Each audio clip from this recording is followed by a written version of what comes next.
Selamat pagi teman-teman. Hari ini kita akan belajar tentang studi pendahuluan. Oke, pertama kita lihat dulu apa manfaat melakukan studi pendahuluan, atau mungkin Anda lebih mengenalnya dengan studi pustaka. Yang pertama tentunya Anda bisa memperoleh ide tentang masalah yang up to date ya. Khususnya buat yang sedang membuat skripsi atau tugas akhir, bisa melihat masalah-masalah apa yang sedang up to date ya. Contohnya waktu saya S1, waktu ngambil skripsi, itu di Indonesia sedang terjadi kelangkaan kertas. Sehingga yang terjadi, kertas harganya tinggi dan buku tulis meningkat semua harganya.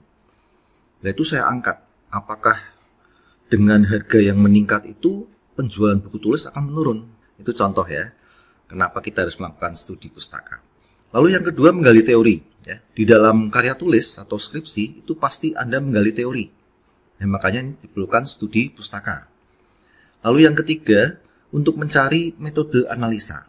Ya, jadi, tiap masalah di dalam skripsi itu harus ada analisanya.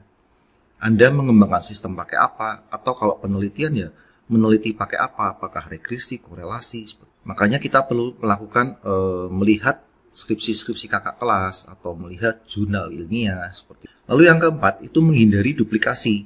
Menghindari duplikasi, jadi misalnya kita sudah punya masalah atau judul, kita perlu mengecek apakah sudah ada yang buat atau belum ya. Jangan sampai penelitian itu double ya. Bahkan nanti bisa dituntut Anda duplikasi ya. Jadi harus hati-hati setelah menemukan masalah atau judul, Anda coba masukkan ke Google ya, apakah sudah ada judul itu atau belum, untuk menghindari duplikasi. Oke, sekarang bagaimana cara mengadakan studi pendahuluan? Di sini ada istilahnya 3P. Yang pertama, paper. Ini yang sering Anda lakukan ya, sejak dulu, mungkin dari SD sampai kuliah ya. Jadi pada saat membuat karya tulis, Anda perlu melihat buku, majalah, laporan penelitian, koran, dan sebagainya. Ini yang sering disebut studi pustaka ya, paper ini. Lalu yang kedua, person. Person itu maksudnya, misalnya Anda sudah mempunyai judul atau masalah, Anda bertemu dan bertanya kepada orang-orang yang ahli di bidangnya. Ya, misalnya Anda skripsinya membuat website, ya, Anda cari orang-orang yang biasa membuat website. Anda tanya yang Anda belum paham di website apa. Lalu yang ketiga, place. Place itu tempat ya. Jadi tiap skripsi atau karya tulis itu pasti ada objek penelitiannya, yaitu tempat lokasi untuk meneliti. Ini namanya preliminary study. Tempat ini juga penting ya. Kalau bisa jauh-jauh hari, karena tidak semua tempat mau dijadikan tempat penelitian ya, jadi Anda butuh waktu untuk mencarinya. Oke, itu 3 cara melakukan studi pendahuluan ya. Oke, sekarang kita masuk lebih fokus ke studi pustaka ya, atau paper, yaitu di perpustakaan. Oke, di zaman saya dulu kuliah atau dari kecil ya, mungkin Anda pernah lihat lemari seperti ini yang disebut lemari katalog. Ini dalamnya ada kartu-kartu sebesar KTP.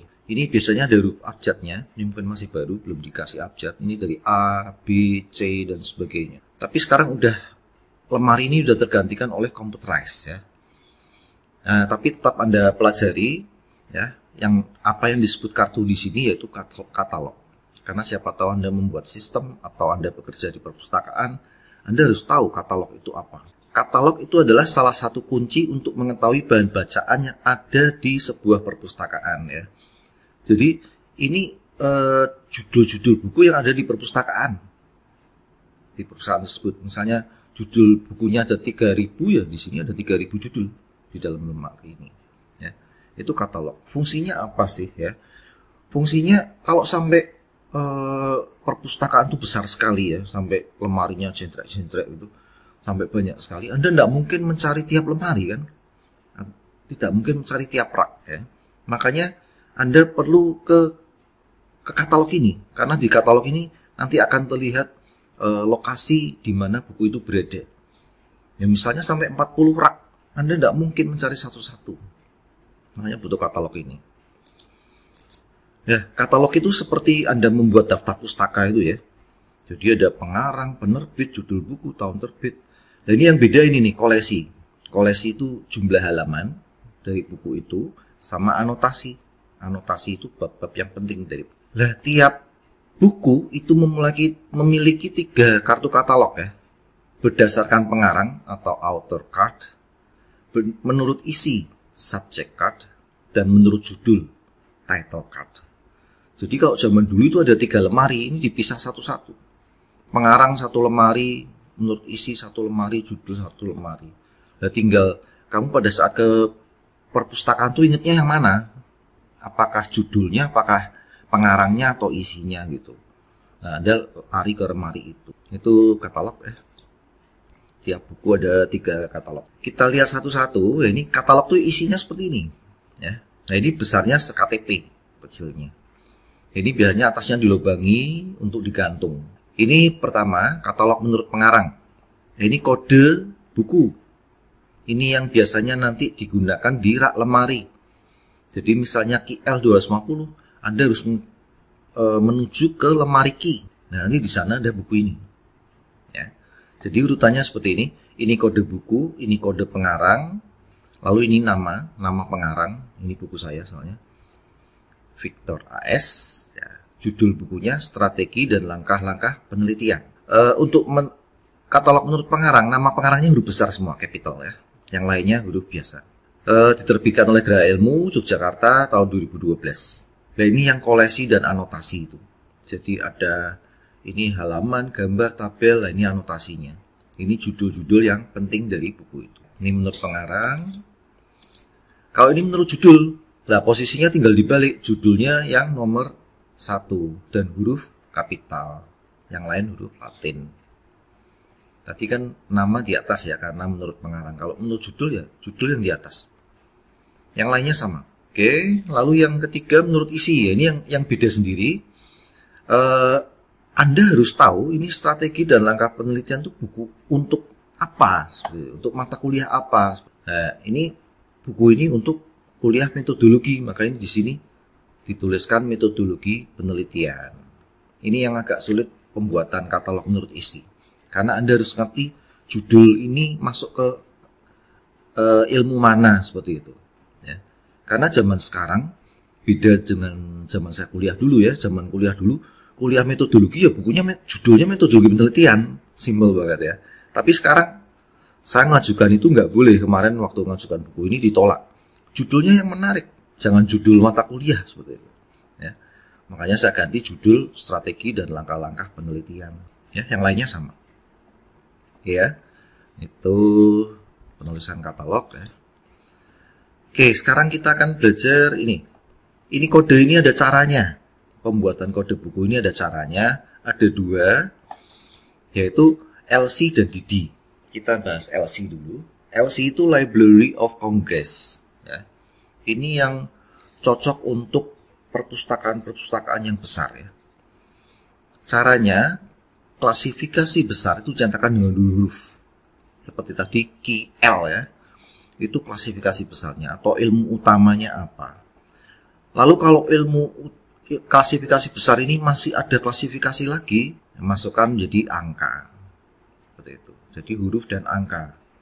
Di sini untuk Library Congress itu ilmunya dibagi sampai 20 golongan. Pakainya kode ABCD besar ini. Anda bisa lihat di perpus proses penomoran katalog. Contohnya ini kode A itu untuk ilmu poligrafi kerja umum. Kode B untuk falsafah, agama, dan lain-lain. Lalu ada kode C, kode D, dan seterusnya. Ini Library of Congress seperti ini. Oke, kita lihat cara pembuatannya. Ya, misalnya Anda ingin mencari buku insekta atau ingin membuat kode buku insekta. Anda lihat insekta itu masuk ilmu besarnya apa atau klasifikasi besarnya apa. Di sini masuk ke Science and Ilmu Natura. Kodenya Ki. Ternyata ilmu natura itu masih besar lagi ya. Ada ilmu hewan, tumbuhan, manusia. Maka ini masih kode huruf lagi. Bisa terjadi seperti ini. Ya, jadi sudah Ki, masih ada L lagi. Yaitu zoologi.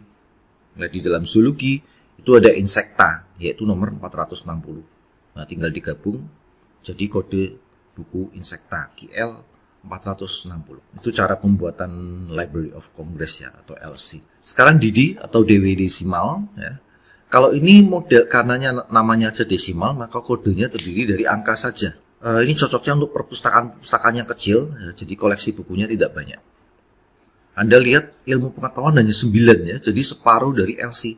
Lalu tambah 1 yang sifatnya umum. Nah, ini cara pengkodeannya ya. Diawali dari 000. Ini yang plus 1 itu ya, karena awalnya sih mulai dari 100, 200, 300, tapi karena ada banyak buku yang tidak bisa masuk ke 9 kode ini, ditambahi ini 000 untuk umum. Ya, ini kodenya seperti ini, 3 digit ya, dari 100 sampai 900. Oke, cara pakainya sama seperti tadi. Jadi kita harus melihat pengetahuan besarnya apa. Di sini maksudnya pengetahuan alam, yaitu kodenya 500. Lalu di dalam pengetahuan alam itu ada zoologi, kodenya 90.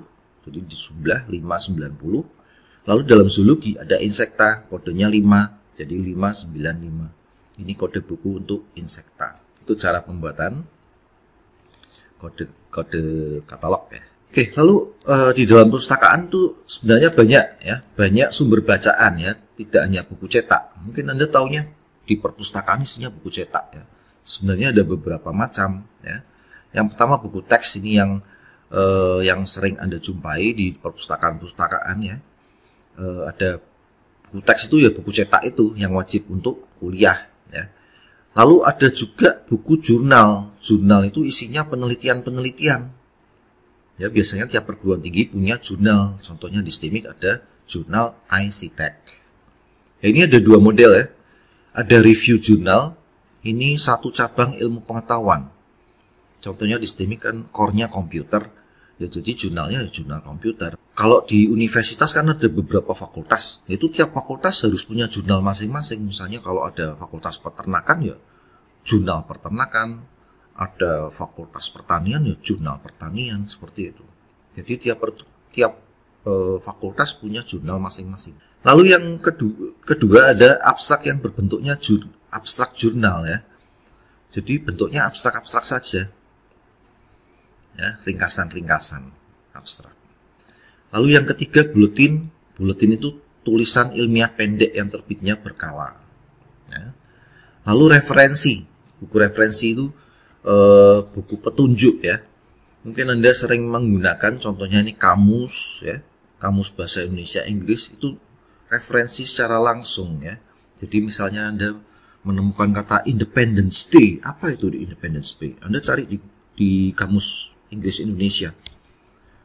Gitu Anda ketemu Independence, langsung dijelaskan dari kemerdekaan, seperti itu. Itu referensi yang secara langsung. Ada yang referensi hanya memberikan petunjuk saja, contohnya indeks, judul artikel. Indeks itu kata-kata penting yang diletakkan di belakang sendiri. Ya, fungsinya untuk mencari agar cepat ya. Misalnya Anda mencari buku sistem, ya, di belakang ada indeksnya sistem 25. Itu berarti di halaman 25 itu ada kata sistem. Ya, itu fungsinya indeks. Oke, sampai sini dulu ya. Selamat ketemu di pertemuan selanjutnya. Selamat pagi.